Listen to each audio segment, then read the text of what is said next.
All right, I hope everyone's doing good out there. We do have this HP 8591A with tracking. You can see it has the updated firmware 261090. I installed. Let's see, we can go to configure. Where was it? I gotta find some of these things. Let me see, configure. Here's the options.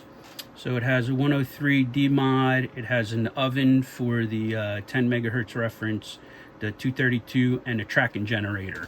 And has a nice bright screen.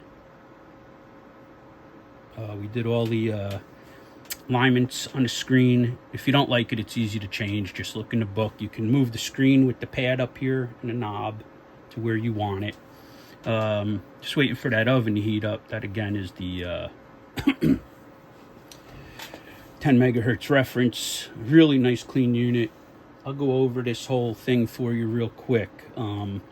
So first thing we want to do, anytime you're on a screen and you want to get out, you just go to preset here. That'll bring you back to the home screen no matter what you're doing, where you are. But anything that you logged in is going to be gone. All right. This is the calibration sheet. This will come with it. I tape it to the bottom. Shows the serial number, the date it was done, the options, time base, all the cal errors that are corrected. And then on the back here, it has the step attenuator correction results, and the tracking gen board sticker is actually on the board. It has to be removed, but you'll never need that, so I wouldn't worry about it. Again, here we'll go to a little bit on it. So we'll hook this jumper up from the cal out. The cal out is a 300 megahertz minus 20 dBm signal. It's on here all the time, all right? And we're gonna go in, and this is what your screen should look like when this cal is on. So you go to cal, and you could actually, when you get it, I suggest you do it, you go to cal, and you hit this cal frequency and amplitude. It's gonna cal, it'll go through all the steps, right?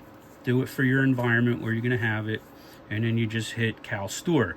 And then when you're done with that, I'll show you, just switch this over here with a adapter, or if you have a end-to-end, you're going to do your tracking, and that's in the same thing. You go to cal, go to more, and you're just going to go cal tracking generator. Same thing, save it in there. That's all you got to do, and you're good to go to start working. Trying to get a good brightness for you guys to see on the screen here. Let's see. So like I said, 300 megahertz. So let's go to that. We're going to go frequency 300 megahertz. That puts our center frequency at 300. Now we want to do our span. We want to bring that in. So we're going to go span, let's say 10 megahertz. Now we're spanning. That's our 300s. We're going to hit peak search, and it's going to find it. 299.98 megahertz at minus 21 dBm, which this is supposed to be. So now you know where that is. You can change your span if you want. You could use the dial to span. You can use the span to 1 megahertz. It's a really, really good spectrum analyzer. You could do a lot with it. It goes 9 kilohertz to 1.8 gigahertz, which most of you guys will never have to go up that high. But what we are going to do in a minute, I got this filter in, bandpass filter, and we're going to do a tracking generator run on it so that you can see how it works. So pretty much this is all you have to do here. For doing your frequencies, you got to look in the book. You'll figure it out. I mean, you got to play around with it. Anytime, like I said, you get lost, preset, it's going to bring you back. All right, and you'll only get this when your cal out is hooked up. So now we're going to take the cal out off. Let's get this out of the way. These cables, the jumpers, you'll have to buy them yourself. Try to get good quality short cables. All right. For the tracking gen, I'm just going to, how are we going to do this? All right, this is out. Let's hook this in here. I was hoping that I grabbed. Now we're going to do a simple tracking generator just to see what this is. I don't know what frequency it's on.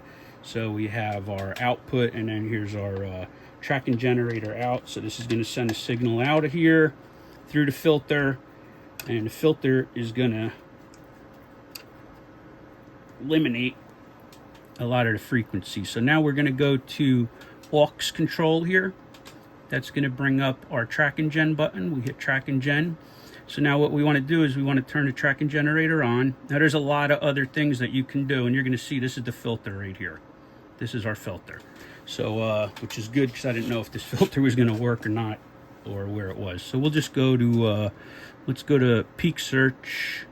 We need next peak search because it's picking up the front there. We want 1.125 gigahertz. So we'll take our frequency 1.125 gigahertz. We made that our center. See how it puts it on the center.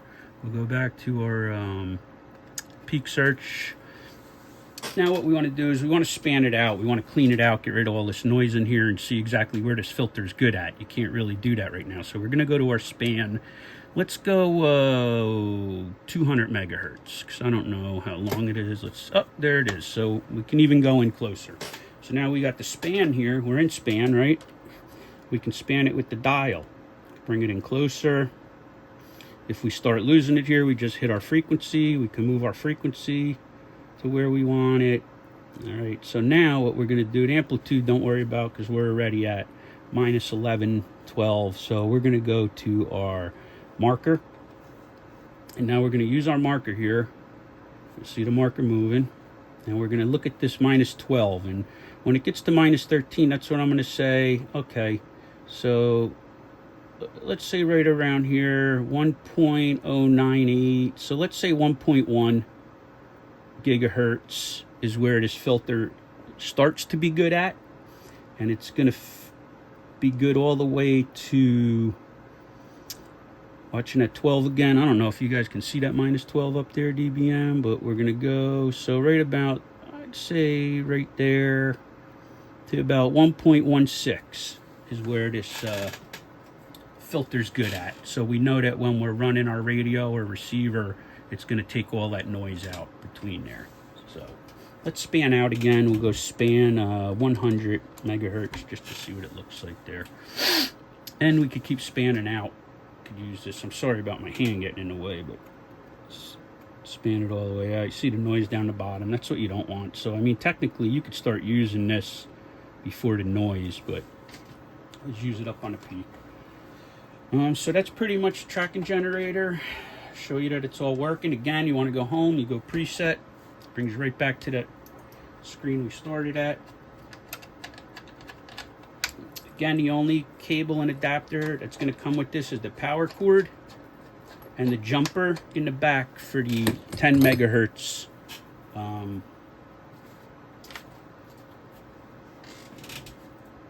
right, let me put this down on the bench here real quick. I got the covers off right now because I just got done finishing the cowl up on it. So now I'm going to take this out of here. Just hope I don't screw nothing up. All right. So now we got the inside. This is our tracking generator board. This is our analog board. We're going to come over here. This is all accessories go inside here if you need accessories. Not too many that you really need. This is all your filtering here.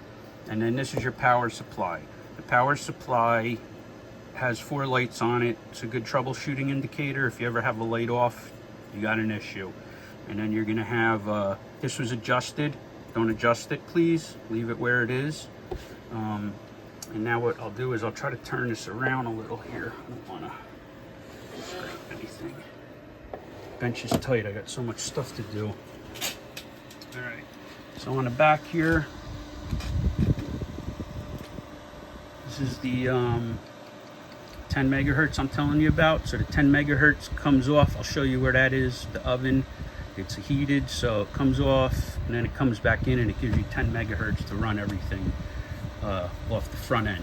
And what I'm going to do is I'm going to put you back in this cradle, hopefully without disconnecting you. Let me see if I can. This is tough. Tough one to do. Tough one to do. Give me down. I don't want to lose you. Sorry about the length of this video, but I'm just trying to be a little thorough. I'm going to let that hold, please. And I'm going to flip this over. Again, if you got this on and you don't know what you're doing, be careful. A lot of high voltage in this. So this is your bottom end. I guess you could see this from here. This way I don't have to move the camera around too much, right? Underneath here is your battery. All right, it has a brand new battery that is for your memory on it. So you'll get another 10 years out of that. This is your 10 megahertz reference up top here. I don't know if you can see that right here. Everything in red I put on there for locking it. Sampler board, main processing board. This is where the chips are underneath here to program the firmware in. And guys, that's basically it. Another troubleshooting thing you're going to see is I'm going to turn this off. And if you're ever having an issue, this is probably one of the things someone will ask you. There's these lights on the processor board right here. I don't know if, let me turn this light out of the way. You see those right there?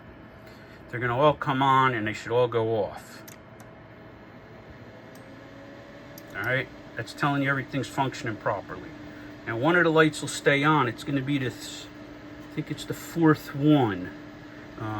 So let me get it to come on. If you hit your preset, it'll reset and stay on. That's normal. It should do that. So if you open it up and you see that light, don't go bug shit crazy. Just turn it off, turn it back on, and make sure it goes off when you turn it on. That runs it through the checks. That's one of the things that you're going to look. The sticker here tells you what everything is on there. Most people don't have these stickers on. It's rare to see this. I'm actually going to take a picture of it because it's hard to find in the book what is. So guys, that's it. This is a beautiful spectrum analyzer with tracking generator. It has the full cover. It has all the bumpers. It has the handle on it. So it's not going to be missing anything. Again, you're getting the spectrum analyzer, all the covers, you're getting the power cord, and you're getting the jumper in the back here. Brand new jumper. I just had them made. So you'll be good to go. You get another 20 years out of this thing without any issues. And I will label on the back here that it was calibrated, what date the battery was put in, and yada, yada, yada. So all your info will be on there. All right, guys, take care in 73s and stay safe.